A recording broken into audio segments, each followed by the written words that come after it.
So many insurance agents are being scammed by insurance lead generation marketers. I'm seeing it happen with independent agents, large agencies, and even FMOs. In this video, I am exposing the 3 most common ways that these marketers are scamming agents just like you. I am probably going to ruffle some feathers with this one, but I don't care because this is information that you deserve to know. You're going to understand how they work. You're going to understand what the cons are to you. And then last but not least, how to safeguard your account and your brand from falling into one of these traps. My name is Shauna, and I teach insurance agents how to generate their own exclusive leads. I believe in empowering you, the agent, to be able to be in full control of your marketing, whether that means that you're doing some of the marketing yourself, or maybe your team is, or if you choose to outsource it. I believe in empowering you to know how to actually manage those that are working on your lead generation efforts. Now, I first started running ads in 2015, and I worked across numerous different industries before entering the insurance world in 2022. And I have to be honest with you, there had been some things from the very beginning that really surprised me about the way that agents were taught about marketing. And now that I have had my foot in your industry for a couple of years, I've had the opportunity to see hundreds of different insurance ad accounts. I can confidently say that many of those things are by design. They are created to make you become codependent on whoever it is that is generating you leads. And some of those approaches that I have seen are completely unethical. So let's break what those are down now. So for the first scam approach that I'm going to share with you, let's talk about a recent ad account audit that I did for an FMO. So this group booked to have an ad account audit with me. They had mentioned that they had an outside marketers that had been running ads for them focusing on Medicare and T65. And they wanted me to take a look at what was going on in their account and see if there was any room for improvements or where we could make strategic optimizations. So they booked the call. I knew the name of their Facebook business page, so I decided to click over to the Facebook ad library and take a look at the ad creatives that they currently had running. Now, in the ad library, you were able to see all current and past ads. You can look it up based on a specific page's name, but you're not able to see any of the data. So it's a good thing for me to be able to just kind of see what ad creative is out there. But where I'm really going to be able to get into the strategy is whenever I'm able to take a look at the metrics. So they booked the call. The FMO owner was on the call. They had 2 different high-level team members that were on the call as well. And I said, let's open it up and take a look at your ad account. They weren't exactly sure how to get over to their ad account. So I took over the screen control. I looked inside of the owner's ad account. There were no ads in it. Then I said, is there any other ad account that this company could be running your ads from? And they're like, we're not sure. Maybe it's so-and-so's, maybe it's so-and-so. So we started digging around. I asked them, I said, is your credit card being charged from Meta? Are you actually paying Meta for the ad spend, or are you paying this company like one big retainer for like a certain number of leads? And they said, no, our credit card is definitely being charged. We get the receipts from Meta. And the first time that I saw this, I was shocked. But in this case, I knew exactly what was going on. I knew that they were part of what I call scam number 1, which is your business page, their ad account. So what do I mean by your business page, their ad account? And why is that such a big deal? Well, before we dive into that, it's important to understand how the Meta business ecosystem essentially works. So in order to advertise on Meta, you absolutely have to have a personal Facebook page. Now, you don't have to be active on it. You don't have to use it. But in Meta's eyes, they essentially see that personal Facebook page as you, the individual. Then you, the individual, are able to create business assets that you own. For example, your business Facebook page, your Instagram business page, your ad account, your pixel or data set that should be installed on your website, and so on. Then we take all of those business assets that you own, and we utilize a tool that is called the Meta Business Manager.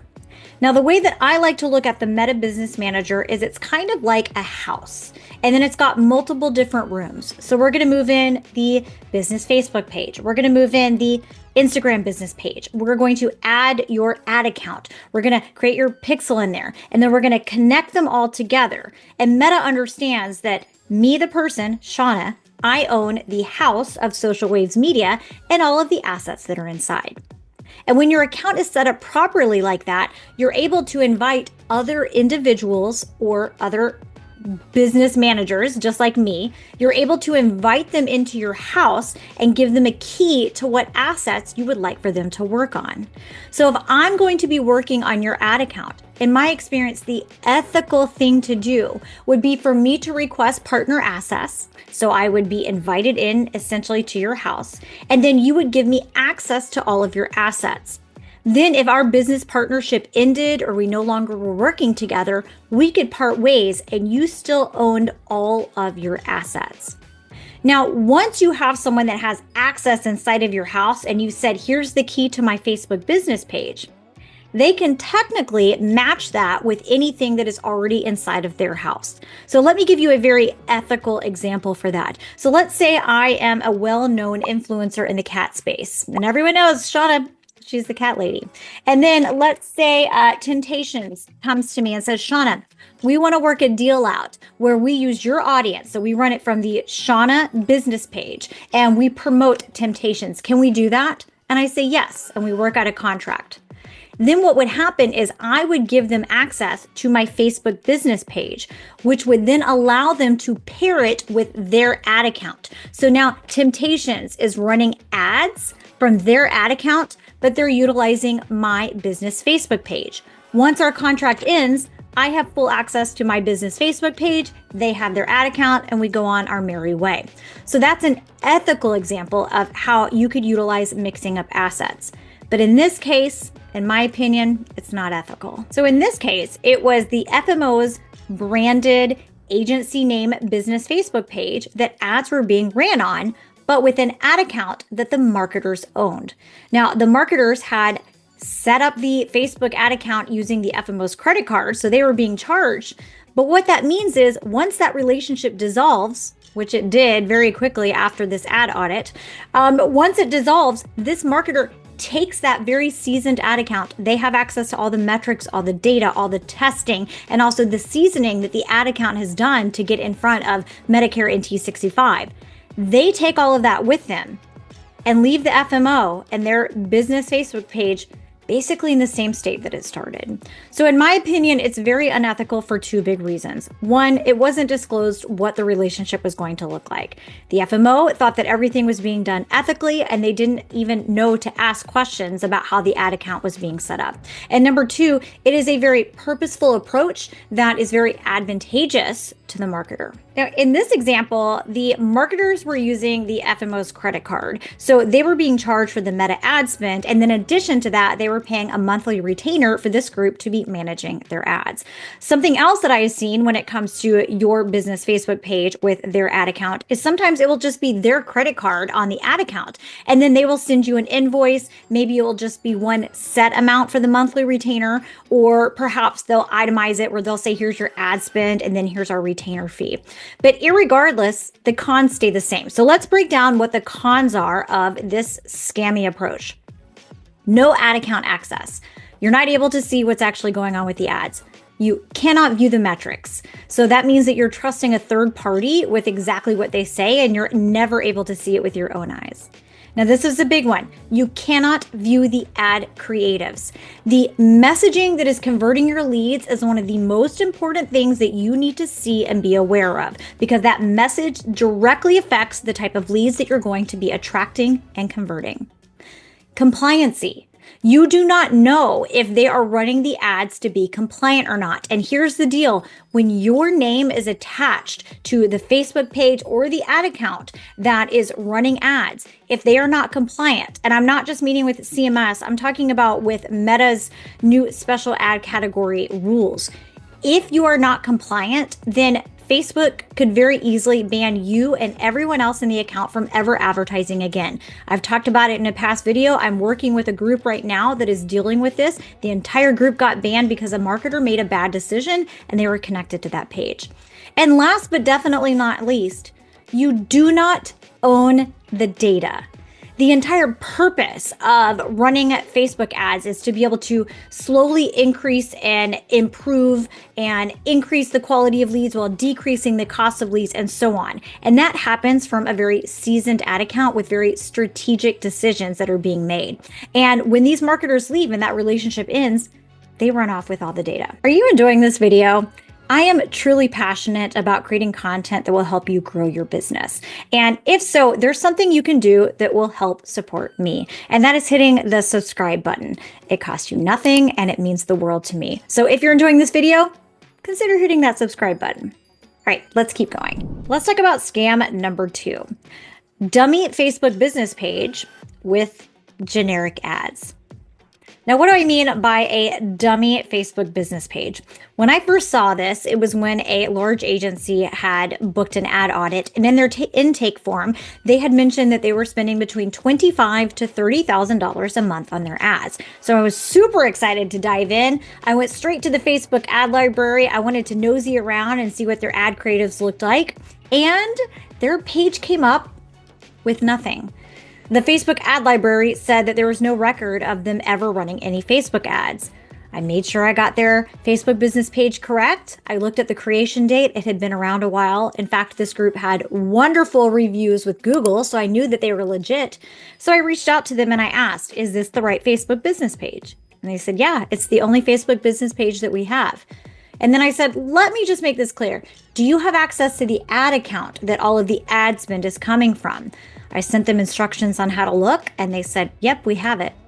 So when I went into this ad audit, the first thing that I did was go to see what business page they were running these ads from. And the entire campaign was set up incorrectly, but that is besides the point. When I went to see, the Facebook business page they were running from was from some dummy page, so a brand new page that this agency had created for them with a very generic name. This is not the name, but it was something like Healthy Happy Seniors or Health Insurance for All or Life Insurance for All. And it was a very generic name. There was no profile picture. There was no branding on the page. The only thing that was being ran from that page was a generic ad. Now, I'm going to be honest with you. I don't fully grasp what the benefit is to the marketer to run your ads off of a dummy page. But I have seen this happen time and time again, especially specifically with a marketing group that has positioned themselves as insurance lead generation experts. I have seen it both with the ad account that they, the marketers, own, like the previous example we talked about, or in this case, the agency owned the ad account, but it was connected to the dummy page. But either way, there are several cons that are going to affect you irregardless if they end up using a dummy Facebook page. So let's talk about them. First, generic ads. And this is something that I see across the board in the insurance industry. There are specific generic ads that marketers will use over and over and over with every single client. One that I'm seeing that's popular is using an AI generated character that talks about like how great final expense is, or talks about how enrolling in health insurance doesn't need to be hard, and so on. They use that same generic ad across multiple different ad accounts. The messaging that you bring in your leads with is so extremely important. Okay, number 2, compliancy. As I've already talked about, whenever your name, your personal Facebook account that Facebook sees you as the person, is connected with any business assets, you want to make sure those business assets are compliant, because Facebook is more and more often banning at a personal driver license, IP address level. Instead of just shutting down the ad account, they say you as a person, no more advertising. And it's not worth the risk. You want to make sure that everything that your name is attached to is compliant. And last but definitely not least, zero brand awareness. When you are running ads, and this agency was spending a chunk of change on ads, there should be a very strategic plan to grow their brand awareness, to grow the know, like, and trust in the states that they're licensed in. We are in a day and age that the only agents that are going to make it are those that position themselves as advisors, not commodities. And instead of positioning this wonderful group that had great reviews on Google and clearly was killing it anytime that they did business with people, instead of growing their online presence within Facebook, it was all being ran to a dummy Facebook page that kind of sort of looked scammy to begin with. So don't let that happen to you. Let's talk about scam number 3, buying leads that are generated for you. Now, to be honest, this isn't so much of a scam as I feel it's just important for you to actually understand what is happening. So in this situation, you're going to be ordering leads that they are going to then generate for you in real time. So they will essentially use their Facebook business page and their Facebook ad account to generate leads specifically for you. Now, one of the things that they're going to boast and talk about and say is great is we're going to use your name on the privacy policy, which is important. So that way you're CMS compliant.